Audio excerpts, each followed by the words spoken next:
There's a lot of great video game franchises out there, franchises that seem to just crank out banger after absolute banger, but every once in a while, you'll have a series that you just love so much that craps out an absolute stinker. And that is what I'm here to talk to you about today. I'm going to be counting down the top 10 worst games from your favorite and most popular gaming franchises of all time. So buckle up, be sure to like, subscribe, and turn notifications to all if you like top 10 videos, retro game content, JRPG content, Dragon Quest videos. Now let's begin.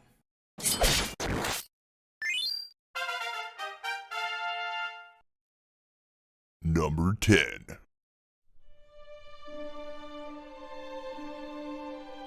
Coming in at number 10 is a game from my favorite franchise of all time, Dragon Quest. Dragon Quest 2 has had a few different remakes and a new one coming out possibly this year with the Dragon Quest 1 and 2 HD 2D remake on the horizon. A lot of the remakes do the game a lot of justice. They fixed pretty much all the crappy stuff, and I just know that the HD 2D remake is going to do a really good job with this like it did with Dragon Quest 3. Most of my issues with Dragon Quest 2, especially the original NES version, which was the first version that I had played, was just characters being completely useless, like the Prince of Canuck. I mean, there's memes everywhere where the Prince of Canuck sprite is essentially just represented by the coffin because he's always dead. He's so useless in the original versions of the game, and that's just kind of the icing on the cake. Once you get the ship, there's like zero sense of direction. You're never really given an idea on where to go in the original, and like I said, a lot of the remakes fix this issue and give you vague ideas of where to go, but even then, you spend so much time just wandering around aimlessly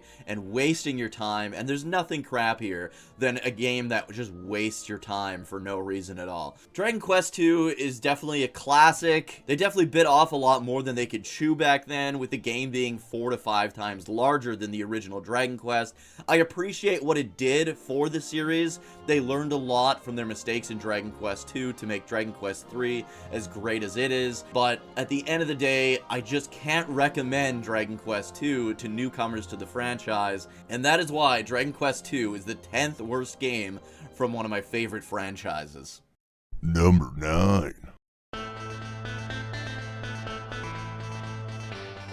At number 9 is Digimon World. Yes, the original on the PlayStation 1. I absolutely love Digimon. I love the vast majority of the Digimon games, and I'm gonna get flack for this one because there are a lot of people who love the original Digimon World and really wish that they would have like a proper remake of the original Digimon World. I know we had Digimon World Next Order, which to me was close enough to Digimon World, but to some people that just wasn't enough. They want a full remake of Digimon World, or at least some kind of a remaster in HD. I get it, Digimon started out as a virtual pet that you can battle against other people's virtual pets, so it really leans hard into like having to feed the monsters, having to clean up their poop, and then of course there's grinding, which I don't mind, but like your Digimon doesn't really listen to you. Your directions are kind of just vague suggestions to the Digimon. I know once you grow kind of like a rapport or a relationship with the Digimon, it's more likely to listen to you and you can Digivolve, but I don't know. I have never enjoyed this game.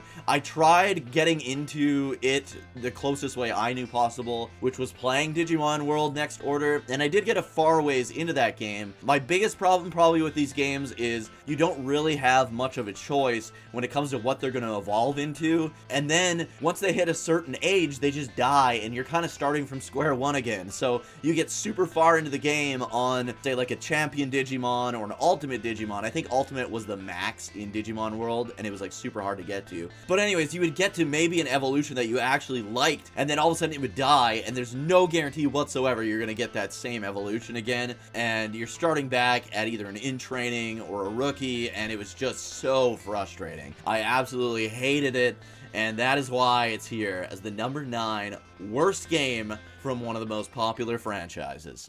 Number 8. Another game that just brings my piss to a boil is Castlevania 64. Oh my god, I gave this game the old college try once again a couple years ago when I was replaying all the Castlevania games and playing through some of the Castlevania games that I had never played before for the first time. I wanted to go back and try Castlevania 64 again because I remember how freaking awful this game was. And I do remember beating it at one point a long time ago, but I think I had to play as Carrie and just spam ranged magic attacks. To me, that's not really what a Castlevania game is. Castlevania game, especially at that time, was being a whip-wielding Belmont or descendant of the Belmonts, throwing down with skeletons and zombies and ghouls and vampires and bats and all that cool stuff. So when I replayed it, I played it as Reinhard Schneider, who wields kind of like the vampire killer. The game starts off maybe not too bad. Like, the opening is kind of cool. You fight that giant-ass skeleton. It looks like a giant, like, King Kong skeleton with, like, a big bone club or something like that. I remember fighting that guy and that being fine, and then it just all goes downhill after that. Most of the problems with this game is just absolute horrendous camera work. You can't make like simple basic jumps without falling to your death because the camera will not line up for you, or it will, and then as soon as you start the jump, it'll like twist around to another angle, and you're just like, what the fuck am I supposed to do here? Because if you hold the same direction, it's gonna turn you when the camera changes, and you're just gonna fall to your death. It's just constantly stuff like that. There's also the infamous Mandragora Nitro segment of the game where you have to carry these items without dropping down even like this far off of a ledge, or you'll explode and die. You can't jump, you can't do anything like that, and there's like this narrow little rat maze that you have to weasel your way through without making a slip. In the meantime, there's enemies constantly trying to attack you, and it's just an absolute fucking nightmare. There's a lot of people that do like this game for some reason. I have no idea why, but yeah, Castlevania 64, terrible fucking game from an incredible fucking franchise. Number 7. I'm a huge Mega Man fan. I mean, I got the freaking Proto Buster right here. So, Mega Man X is a series that is kind of like the follow-up to the Mega Man series that started on the Super NES. And the original Mega Man X is absolutely incredible. But as the series went on, they kind of gradually got worse, I feel like. Like, Mega Man X 1 to 4 are fantastic. X5 is kind of like, it's a game. And then Mega Man X6 is an absolute shit show. This game is abysmal in every way imaginable. The level design is awful, the story is terrible, and barely even makes sense with the continuity at the time. And unless you're playing as Zero, you're just gonna have a bad time the entire way through.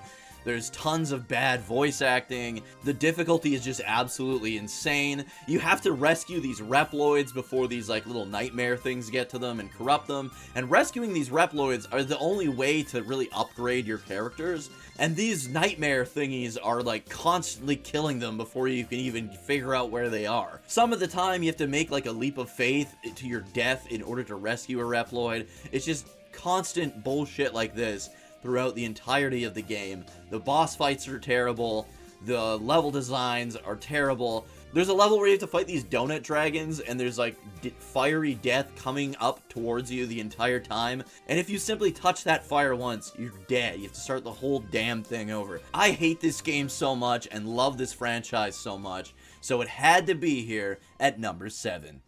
Number 6. At number 6 is an absolutely heartbreaking game, and that is Double Dragon 3 on the NES. I mean, you could also say the same about Double Dragon 3 on the Genesis or the original arcade version, because they're all absolutely terrible.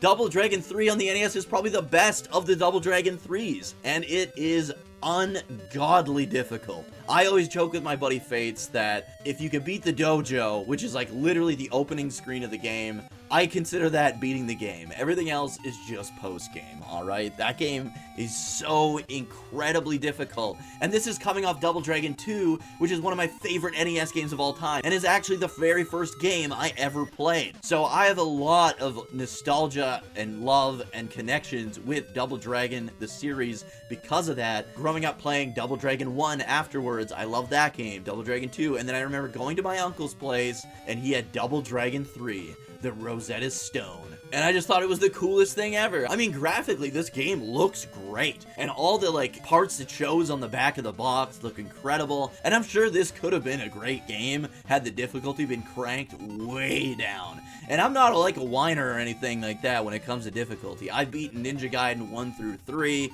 I've beaten every classic Mega Man game. I know the difference between a good game that's difficult and a difficult, terrible experience, and that is exactly what Double Dragon 3 on the NES is. The enemies are completely relentless. You have to fight them at like a perfect angle to where they can't hit you, otherwise they're just gonna home in on you and beat the absolute ever-loving shit out of you. This is like probably the most realistic Double Dragon though, because I mean if you tried to fight an entire gang by yourself, this is exactly what would happen. You would get your ass kicked. Double Dragon 3 on the NES is by far the worst Double Dragon game I've ever played, and the NES one was really the one that broke my heart. I know the Genesis one is even worse, but it's this NES version that absolutely broke my heart as a kid, and that's why it's here at number 6. Number 5.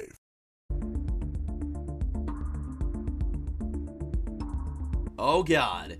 This is the game that made my friend DG and I stop pre-ordering games pretty much forever. The Gundam Breaker series is absolutely incredible. I used to import them, and sometimes when I would like travel to Japan, I would buy copies of used versions of the game and bring them back for my buddies Finny and DG so we could play through them together, because a lot of them were like online co-op the whole playthrough. The concept of the game is basically you're building Gunpla models, but as you beat up the enemy you get like their parts, and then you can use those parts to upgrade and equip to your Gunpla, making it look cooler and become more powerful. These were just great games to play with my friends. So when they announced that there was going to be a new Gundam Breaker game called New Gundam Breakers and it was coming out worldwide release, we were absolutely hyped. This was a game that we pre-ordered the moment it was announced for pre-order, and we were looking forward to this. I remember even like taking the Friday off to play this bad boy. I remember picking it up, popping this bad boy in, and it was like this stupid high school drama stories thing, and the gameplay was completely different from the rest of the series. It was just awful. Everything about this experience was nothing like Gundam Breaker 1 through 3. It was just an absolute betrayal of not just Gundam Breaker fans, but Gundam fans in general. We didn't get a lot of Gundam games released here in North America, but it seemed like we always got the bad ones. There's a Gundam Breaker 4 now that is absolutely supposed to be amazing. I haven't played it yet. I do own it, and I do want to get to that game this summer, probably in one of our Fun with Friends streams. By the way, if you want to hang out with us live, be sure to check us right here on the YouTube channel or on Twitch at twitch.tv/Dookie03, where I stream at least 3 nights per week. I'm mostly playing JRPGs on Tuesday and Thursday nights, and then Saturday mornings I've been streaming my playthrough of Dragon Quest X, and on Sunday nights we do our Fun with Friends or co-op streams, and me and my buddy Fates have been playing Secret of Mana, so I hope you guys enjoy that. But anyways, New Gundam Breaker absolutely broke our hearts, ruined our dreams of getting a good Gundam game here in North America, and absolutely stained pre-orders for us for a very, very long time. My friend DG still will not pre-order any games because it's so hard to return games nowadays. Number 4. And number 4 is a game that pretty much everyone who loves and knows the Sonic series knows is absolute dog shit, and that is Sonic the Hedgehog 06.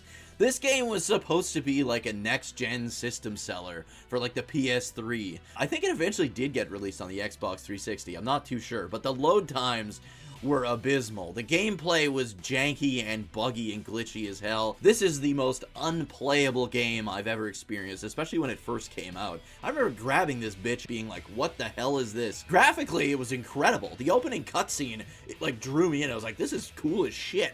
And then you get to the game, you start playing it, and you're like, wow, this is an absolute mess. Do they just not know how to make Sonic games anymore? Fun fact, they didn't for a while. Sonic 06 is an unplayable mess. Apparently the story is like actually really good, I don't know. It looks like Sonic bangs a human female, and that's kind of weird. But overall, this is a game I couldn't even really get through, like, the early stages, because you, like, talk to an NPC, and there's a loading screen, and then they'll say a sentence, and then there's a loading screen, and then you'll get an objective, and then there's a loading screen, and then you have to, like, walk to the next stage, and then there's a loading screen. It's just, like, the most unoptimized game experience I've ever played. It's absolute trash, complete mess. They just butchered everything about how this game plays, and it's completely unplayable, and that is why it's here at number 4. Number 3. Now at number 3 is a game that, I mean, we kind of thought was gonna suck, right? Because Final Fantasy 13 is a game I could have put on this list. But Final Fantasy 13 Lightning Returns is infinitely worse in almost every single way. Not every single way. The combat's pretty good, but Final Fantasy 13 Lightning Returns punishes you for everything a normal JRPG would reward you for. And that's why it's so bad. The game actually punishes you for, like, trying to grind. It punishes you for trying to do, like, side quests. And it's just the weirdest freaking concept of a game. It ruined the ending of Final Fantasy 13 2, which was the only good game in this trilogy. I know most people haven't played it, because why would you after the mess that was 13? Lightning Returns was an absolute disaster in every single way. It's one of, if not the worst JRPG I've ever played in my life, other than another one that we're gonna get to later on in this video. But yeah, Lightning Returns, Final Fantasy 13 easily grabs the number 3 spot on the list. Number 2.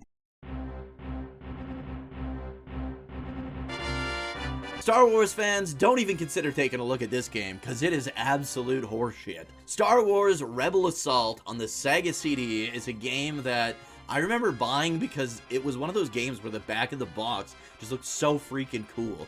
Like, keep in mind, this is the era where, like, full motion video was coming out. These games looked real sick. Like, it looked like you were in the movie. You were playing a movie.